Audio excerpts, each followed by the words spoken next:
நம்ம நாட்டின் மீது நடத்தப்பட்டிருக்கக்கூடிய தீவிரவாத தாக்குதலை வேரோடு அறுத்து எரிய வேண்டும் என்கின்ற நோக்கத்தோடு இறங்கியிருக்கின்றோம். இதுல நம்ம தமிழ்நாட்டில் இருக்கோம்.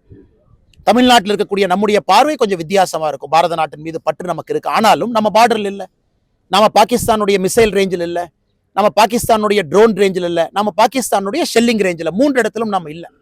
ஆனா இதே இந்தியர்கள், நம்முடைய சகோதர சகோதரிகள் பார்டர் ஸ்டேட்ல இருக்கிறவங்க, ஜம்மு அண்ட் காஷ்மீர், பஞ்சாப், ராஜஸ்தான், அவங்க எல்லாருமே பாகிஸ்தானுடைய மிசைல் ரேஞ்சில் இருக்காங்க, ட்ரோன் ரேஞ்சில் இருக்காங்க, ஷெல்லிங் ரேஞ்சில் இருக்காங்க. இந்த நேரத்தில் ஒரு நாடாக ஒற்றுமையாக நாம் இருந்து நாம் இந்தியர்கள் அனைவரும் ஒரு தாய் பிள்ளையினுடைய மக்கள் என்கின்ற உணர்வோடு நாம் இருக்கணும். இன்னைக்கு பாகிஸ்தான் அதனுடைய நாடு அதனுடைய கண்ட்ரோல்ல இல்லை. நம்ம எல்லாரும் சொல்லுவோம், ஒரு நாட்டுக்கு ஒரு ஆர்மி வேணும். India's got an army. ஏன்னா பாரதத்துக்கு ஆர்மி வேணும். ஆனா பாகிஸ்தானுக்கு ஆர்மிக்கு ஒரு நாடு. நம்ம நல்லா புரிஞ்சுக்கணும். பாகிஸ்தான் நாட்டுக்கு ஆர்மி இல்லை, பாகிஸ்தான்ல இருக்கக்கூடிய ஆர்மிக்கு ஒரு நாடு. ஏன்னா அங்க இருக்கக்கூடிய ஆர்மி தான் அந்த சிவிலியன் கவர்மெண்ட்டை கண்ட்ரோல் பண்றாங்க. சிவிலியன் கவர்மெண்ட் ஆர்மியை கண்ட்ரோல் பண்ணல. இந்தியாவில் இருக்கக்கூடிய அரசு நாம ஆர்மியை கண்ட்ரோல் பண்றோம். ஆர்மி சிவிலியன் கவர்மெண்ட் கீழே வேலை பார்க்கறாங்க. அதனால நன்றாக புரிந்து கொள்ள வேண்டும். பாகிஸ்தான் இன்னைக்கு அந்த அரசனுடைய கட்டுப்பாட்டில் பாகிஸ்தான் இல்லை. பலுச்சிஸ்தான் அவங்க கட்டுப்பாட்டில் இல்லை. பாக் ஆக்கிபைடு காஷ்மீர் என்ன பிடிச்சி வச்சிருக்காங்களோ அவங்க கட்டுப்பாட்டில் இல்லை.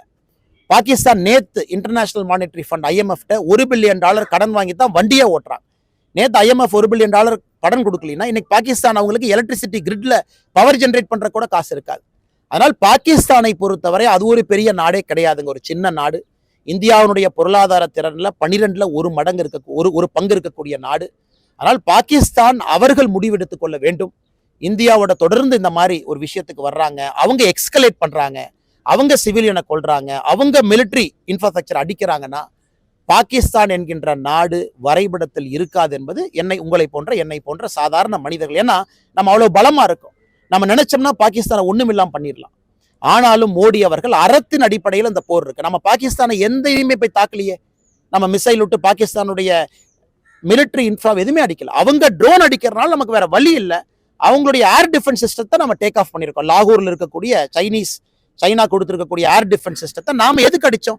அவங்க ட்ரோனை நம்ம பார்டருக்குள்ள அனுப்புறதுனால அவங்க ஏர் டிஃபென்ஸ் சிஸ்டத்தை நம்ம எடுத்தோம், நாம அடிக்கல. அதனால இப்பொழுதும் பாகிஸ்தான் கையில தான் இருக்கு.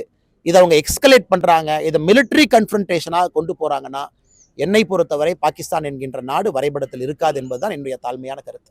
நம்முடைய முதலமைச்சராக இருக்கட்டும், இந்தியாவில் இருக்கக்கூடிய எல்லா மாற்று கட்சியை சார்ந்த நண்பர்களாக இருக்கட்டும், உதாரணத்துக்கு சசி தரூர் இன்னைக்கு திருவனந்தபுரத்தினுடைய காங்கிரஸ் MP எவ்வளவு அற்புதமா பேசுறாங்க.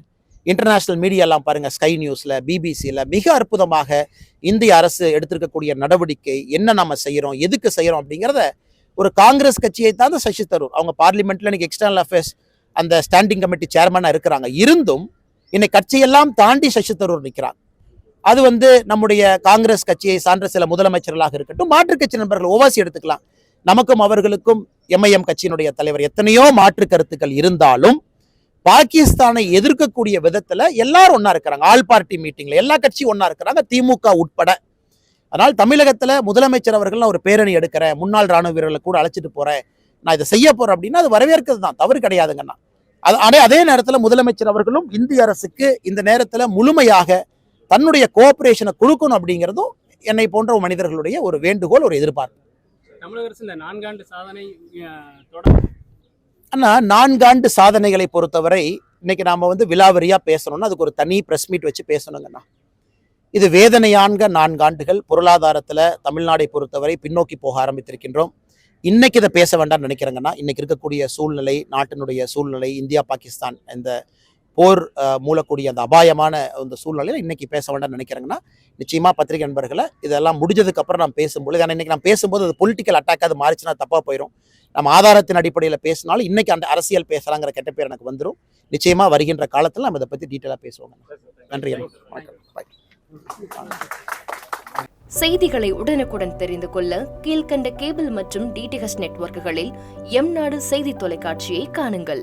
பாதகம் செய்பவரை கண்டால் நாம் பயம் கொள்ளலாகாது பாப்பா. மோதி மிதித்து விடு பாப்பா, அவர் முகத்தில் உமிழ்ந்து விடு பாப்பா. அண்மை செய்திகளை உடனுக்குடன் தெரிந்து கொள்ள இணைந்திருங்கள் எம்நாடு தொலைக்காட்சியுடன்.